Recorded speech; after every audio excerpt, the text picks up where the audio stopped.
Hello friends, इस video में बात करेंगे कक्षा 10 की पाठ्य पुस्तक राजस्थान अध्ययन का दूसरा पार्ट, राजस्थान के लोक देवता और संत।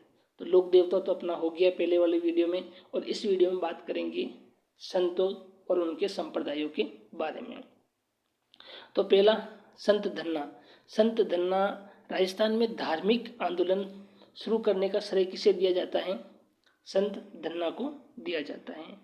संत धन्ना जी का जन्म है जो धुवन गांव टोक में हुआ था। इनके गुरु का नाम था रामानंद, और ये निर्गुण भक्त थे।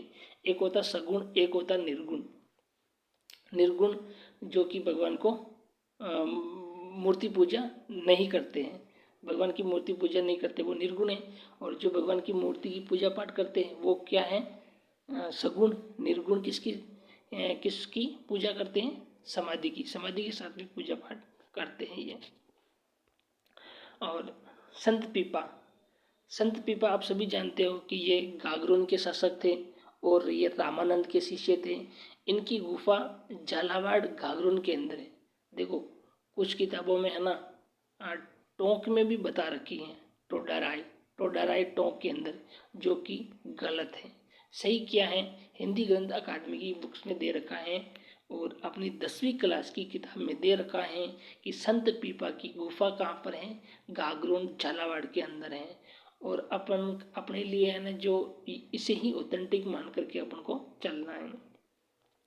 तो संत पीपा की गुफा कहाँ है? झालावाड़ के अंदर, याद रहेगी ना, गागरोन में। ठीक है। और इनका जो भव्य मंदिर है ना संत पीपा जी का, वो कहाँ पर है? समदड़ी बाड़मेर के अंदर है। और दर्जी समाज के ये आराध्य देवता हैं। और इनका मेला कब लगता है? इनका मेला लगता है चैत्र पूर्णिमा को। चैत्र पूर्णिमा आती है दोस्तों होली के ठीक 1 महीने बाद। पूर्णिमा, चैत्र का महीना पूरा हो जाता है। अगला आता है संत जाम्बो जी। सभी जानते हो विष्णु संप्रदाय के प्रवर्तक हैं। और इनका जन्म कहाँ पर हुआ था? पीपासर नागौर के अंदर। याद रहेगा ना? ओके। विष्णु संप्रदाय के प्रवर्तक कौन थे? जाम्बो जी, है ना। जाम्बो जी ने 29 नियम दिए थे। कितने नियम दिए थे? 29 नियम दिए थे। इन्होंने अपना घर त्याग करके, है ना, समराथल बीकानेर को अपनी कर्म स्थली बनाया था। किसको अपनी कर्म स्थली बनाया था? समराथल बीकानेर को अपनी कर्म स्थली बनाया था। और जाम्बोजी ने, है ना, कुछ ग्रंथ लिखे थे, जैसे जम्ब संहिता, जम्ब सागर शब्दावली और विष्णुई धर्म प्रकाश ग्रंथ लिखा था। जाम्बो जी की मृत्यु है ना, वो कहाँ हुई थी? लालासर गांव में हुई थी। कहाँ पर? लालासर गांव में। और इनकी समाधि है ना, इनकी समाधि है मुकाम तालवा के अंदर। याद रहेगा ने, समाधि तो है इनकी मुकाम तालवा के अंदर, और इनकी मृत्यु कहाँ पर हुई है? लालासर गांव के अंदर। इनका मेला है ना 2 बार लगता है, एक तो आश्विन अमावस्या को, एक फाल्गुन की अमावस्या को लगता है। अगला संत आता है जसनाथ जी। जसनाथ जी के बारे में सभी जानते ही हो आप, है ना। जसनाथ जी का जन्म कहाँ पर हुआ था? कतरियासर बीकानेर के अंदर हुआ। इन्होंने गोरख मालिया बीकानेर में 12 वर्षों तक कठोर तपस्या की थी। और इन्होंने 36 नियम दिए थे। इन्होंने कहा है कि भी जीवों पर दया करनी चाहिए, है ना। जसनाथ जी से प्रभावित 3 लोग थे। एक तो था लोहा तांत्रिक, लोहो पांगल तांत्रिक। ये पागल नहीं है, पांगल है, ऊपर बिंदी लगी हुई है ना। पांगल तांत्रिक था। एक बीकानेर का शासक रावलूणकर्ण था और एक सिकंदर लोधी था, है ना। रावलूणकर्ण को तो इन्होंने आशीर्वाद दिया था कि जा तो बीकानेर का शासक बनेगा, तो राजपद पाएगा, है ना। तो इनको आशीर्वाद दिया था और ये राजा बन गए थे। अब जसनाथ जी ने 12 वर्षों तक तो इन्होंने कठोर तपस्या की थी। और 24 वर्ष में इन्होंने क्या? समाधि ले ली थी कतरियासर की। 24 वर्ष की आयु में ही उन्होंने कतरियासर के अंदर समाधि ले ली थी। इनके जो उपदेश है ना, वो सिम्भूंदड़ा और कोंडा नामक ग्रंथों में मिलते हैं।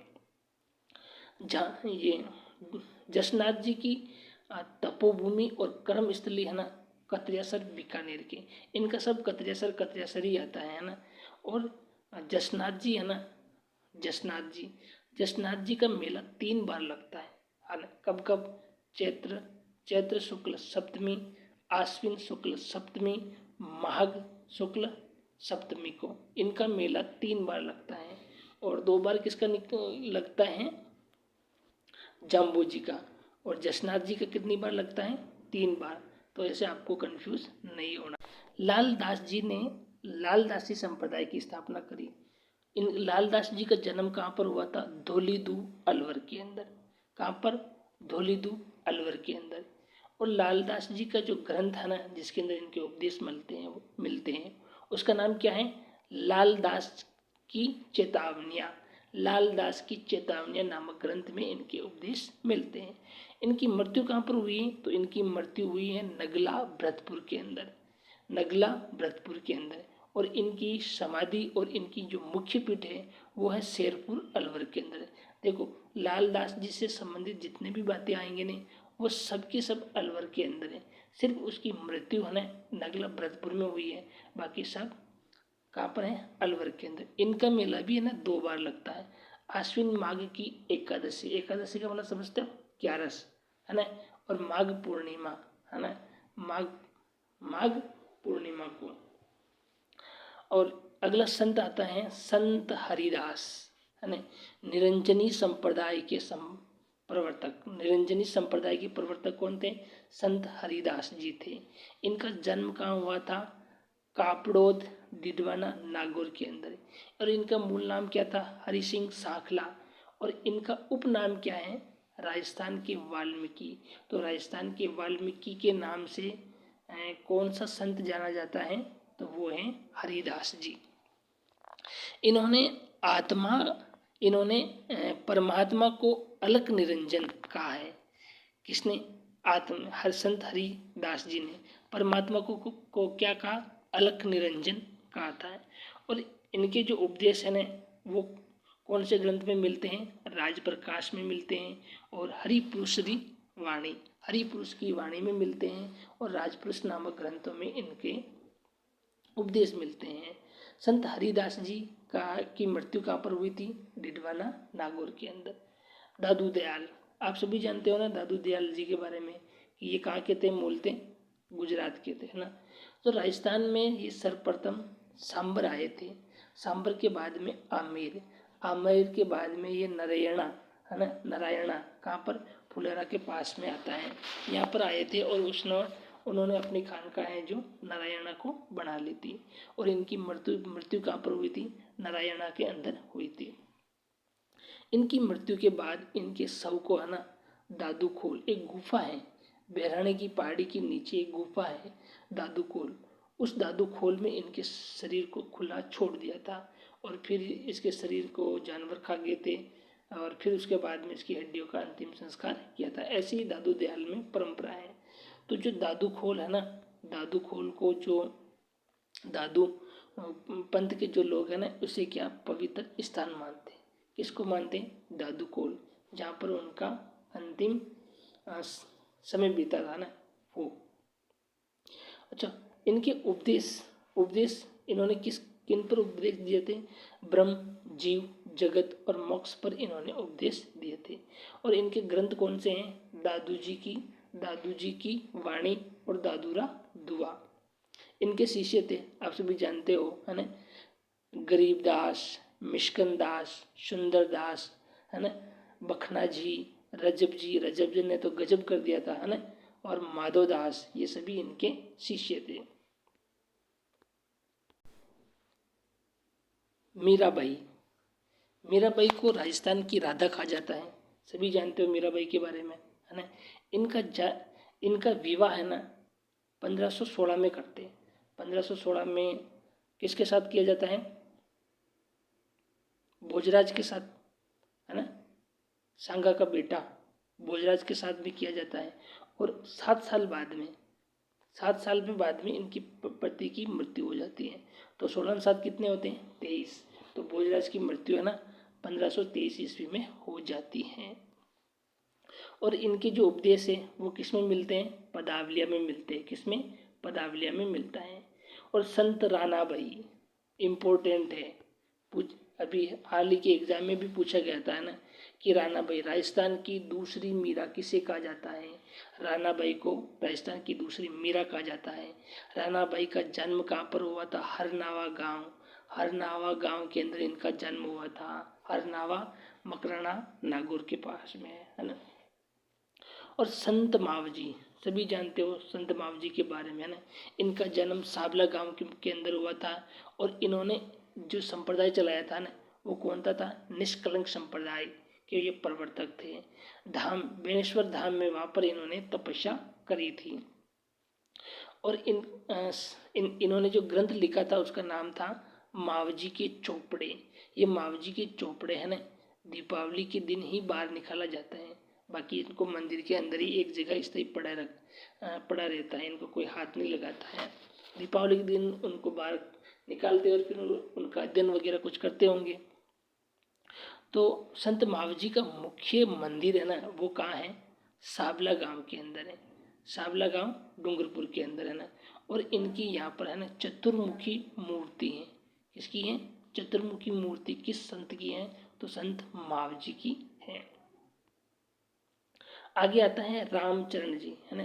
रामचरण जी सब जानते हो रामचरण जी के बारे में, है ना। इनका मूल नाम क्या था? राम किशन था। और इनका जन्म कहाँ हुआ था? सोडा गांव जयपुर के थे। और इनके गुरु कौन थे? कृपा जी, है ना, कृपा राम जी थे, दादड़ा बिलवाड़ा के थे। और चरणदास जी को, है ना, शाहपुरा का नरेश रण सिंह, देखो चर रामचरण पीछे का रण, है ना, रण सिंह ने इनके रहने के लिए एक छतरी का निर्माण कराया और मठ बनवाया था। कहाँ पर? शाहपुरा बिलवाड़ा के अंदर।